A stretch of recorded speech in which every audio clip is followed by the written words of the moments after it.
আসসালামু আলাইকুম গাইস, কেমন আছো তোমরা সবাই? আশা করি ভালো আছো। তো আজকে সকাল 6টার দিকে আমি আসছি আমাদের পাঞ্জাব বিএনপির মোড়ে। দেওয়া কী অবস্থা! আমি আসছি মূলত আমার ঘুড়ি নিয়ে চাল ভাঙাইতে। আর এদিকে দেওয়া কী অবস্থা!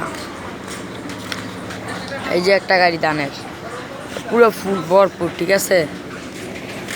যে আমার চাল, এই যে একটা গাড়ি, এই দাও ভিতরের অবস্থা, শরীফুলের দোকান করে উঠে। এই যে একটা গাড়ি, ঠিক আছে,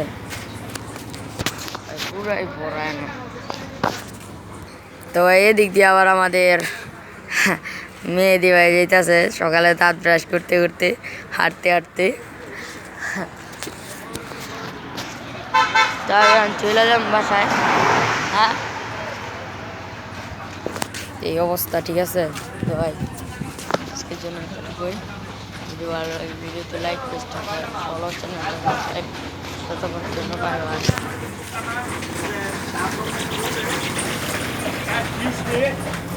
আবার আরেক দৃষ্টিকে ভাগ করতে